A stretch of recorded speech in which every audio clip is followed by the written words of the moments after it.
ওম নম ভগবতে বাসুদেবায় নমঃ। জয় শ্রী লক্ষ্মীনারায়ণ। নমস্কার শ্রোতা বন্ধুরা, আজকের আরও নতুন একটি পর্বে আপনাদেরকে স্বাগত জানাই। বন্ধুরা, আশা করছি আপনারা সকলেই ভালো আছেন এবং সুস্থই আছেন। বন্ধুরা, সময়ের চক্রে এখন আশ্বিন মাস চলছে, তাই এই আশ্বিন মাসটি অত্যন্ত পবিত্র একটি মাস। কারণ এই মাসেই জগৎমাতা মা দুর্গা ও মা লক্ষ্মী সহ সকল দেবদেবী পৃথিবীতে আসতে চলেছেন। তাই যদি এই আশ্বিন মাস চলাকালীন এই 9 ধরনের প্রাণী যদি আপনাদের বাড়িতে আসে, তাহলে আপনারা অবশ্যই সতর্ক থাকবেন এবং সাবধানে থাকবেন। কারণ বন্ধুরা, এই প্রাণীগুলি ইঙ্গিত দেয় যে আপনাদের ভাগ্য বদলাতে চলেছে, আপনাদের জীবনের খারাপ দিন শেষ হতে চলেছে। এগুলি এমন 9টি প্রাণী যা অত্যন্ত শুভ। এই প্রাণীরা যেই বাড়িতে যায় সেই ঘরের উন্নতি কেউ আর আটকাতে পারে না। এই 9টি প্রাণীর মধ্যে এমন অনেক প্রাণী রয়েছে যারা কোনো না কোনো দেবদেবীর প্রতিনিধিত্ব করে। তাই প্রতিটি মানুষের এই প্রাণীদের সম্পর্কে জানা অত্যন্ত গুরুত্বপূর্ণ। যদি আপনার বাড়িতেও এই ধরনের প্রাণী আসে, তবে আপনি ভেবে নিতে পারেন যে আপনার সৌভাগ্য আসতে চলেছে খুব তাড়াতাড়ি। এই আশ্বিন মাসের গুরুত্ব আমাদের হিন্দু ধর্মে অনেক রয়েছে।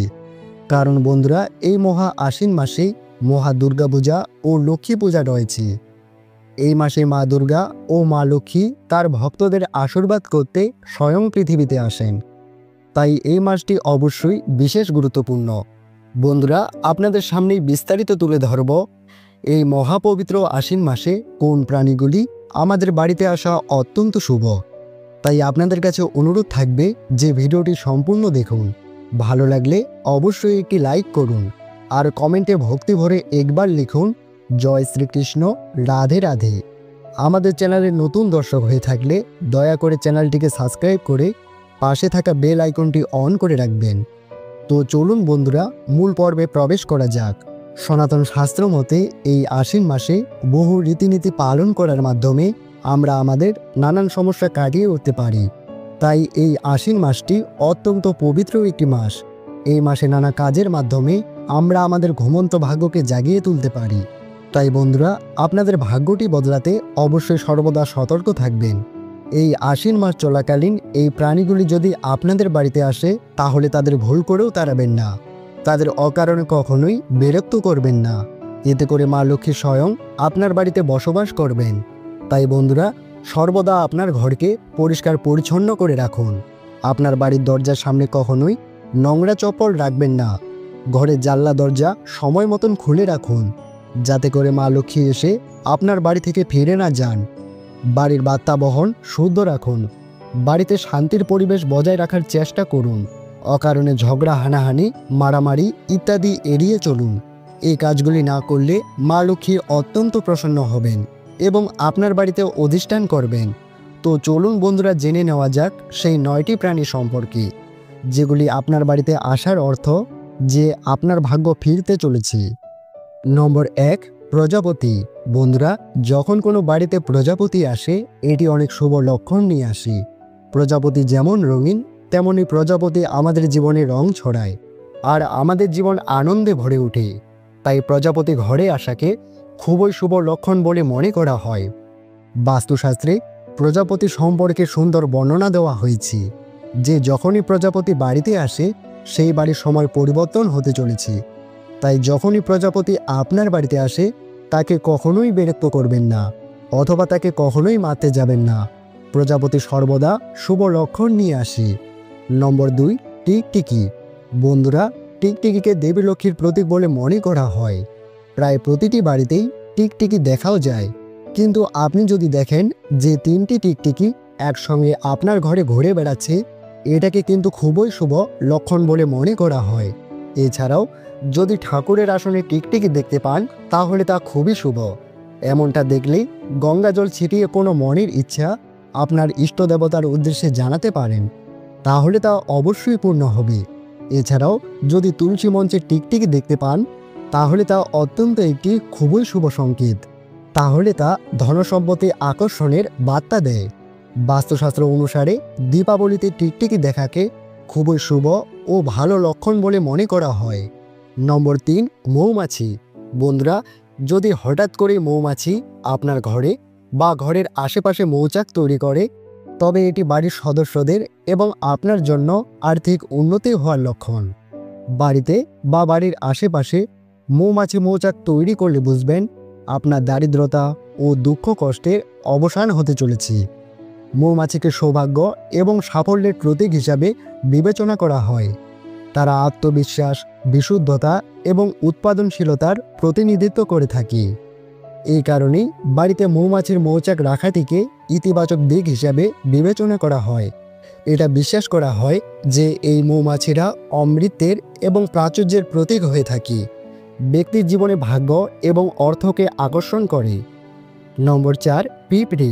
বন্ধুরা, যদি আপনার ঘরে কালো পিঁপড়ে দেখতে পান, তাহলে বুঝবেন যে আপনার ঘরে দেবী লক্ষ্মীর আগমন শুরু হয়ে গেছে।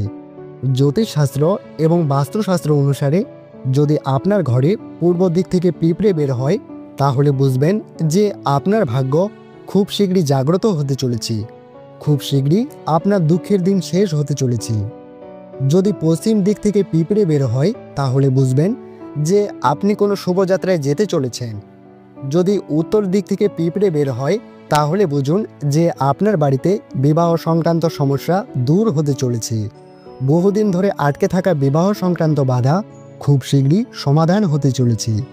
যদি দক্ষিণ দিক থেকে পিঁপড়েকে বের হতে দেখা যায়, অর্থাৎ দক্ষিণ দিক থেকে পিঁপড়ে আপনার ঘরে ঢুকতে দেখা যায়, তাহলে বুঝতে হবে যে আপনি হঠাৎ টাকা পয়সা পেতে চলেছেন। জীবনে শুভ ফল পেতে পিঁপড়েকে প্রতিদিন চিনি এবং আটার মিশ্রণ খাওয়ানো শুরু করুন। এতে করে শুধু ভগবানই প্রসন্ন হন না, এতে করে আপনার রাহু এবং শনির দশা খারাপ থাকলে আপনি তা সহজেই তা থেকে মুক্তি পেতে পারেন। নম্বর 5, বিছে। বন্ধুরা, ঘরে বিছের উপস্থিতি শুভ এবং অশুভ দুটি লক্ষণ নিয়ে আসে।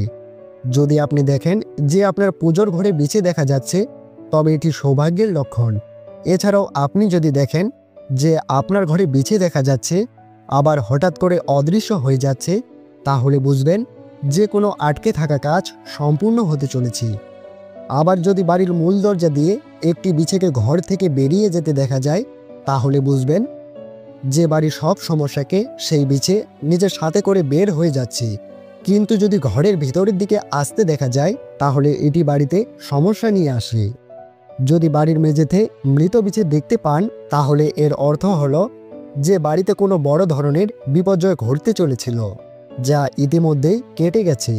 তবে বাস্তুশাস্ত্র অনুসারে যদি বাড়ির মূল দরজায়, টয়লেটে বা সিঁড়ির আশেপাশে বিছে দেখা যায়, তাহলে বুঝবেন যে রাহু আপনার রাশিতে দুর্বল অবস্থানে অবস্থান করছেন।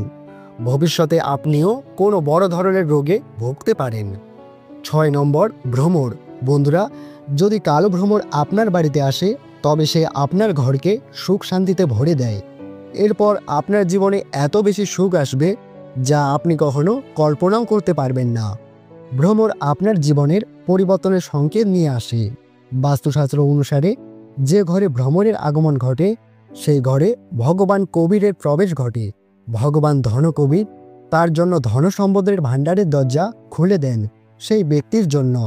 তার আর কখনো অভাব ও দারিদ্রতা আসে না। তবে ঘরে ভ্রমর এলে তাকে কিন্তু কখনোই বিরক্ত করবেন না। বন্ধুরা, এর থেকে আপনি অনুমান করতে পারেন যে আপনার ভাগ্য বদলাতে চলেছে। নম্বর 7, কুকুর। বন্ধুরা, কুকুর যদি আপনার বাড়িতে প্রতিদিন আসে, তাহলে এটি জীবনে অনেক উন্নতির লক্ষণ। এটা একেবারেই নিশ্চিত যে সেই ব্যক্তির জীবনের সমস্ত দুঃখ কষ্ট ও সমস্যা দূর হয়ে যাবে। কুকুরকে বাবা কাল ভৈরবের বাহন বলে মনে করা হয়।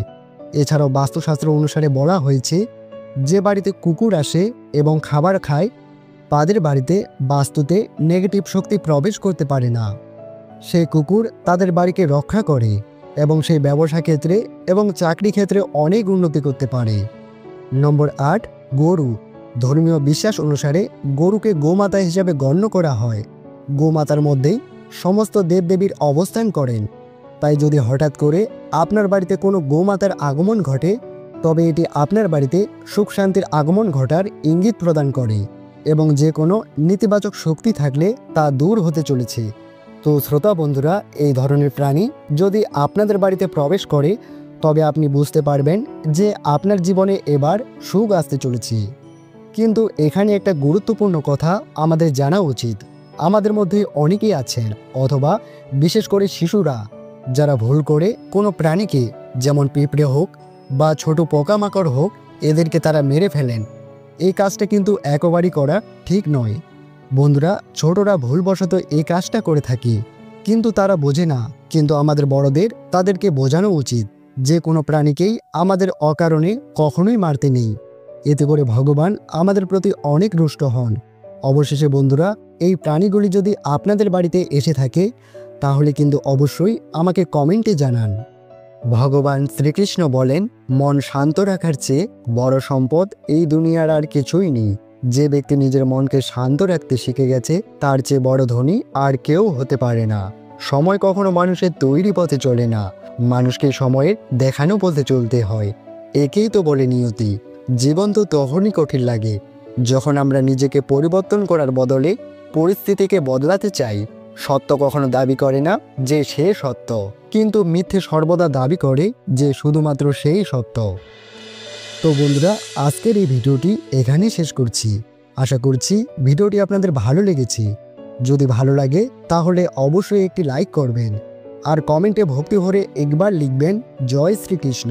আমাদের চ্যানেলটিকে এখনও সাবস্ক্রাইব করে না থাকলে দয়া করে চ্যানেলটিকে সাবস্ক্রাইব করে পাশে থাকা বেল আইকনটি অন করে রাখবেন। সকলে ভালো থাকুন, সুস্থ থাকুন। পরম করুণাময় জগৎ ঈশ্বর আপনাদের সবার মঙ্গল করুক। জয় শ্রীকৃষ্ণ। রাধে রাধে।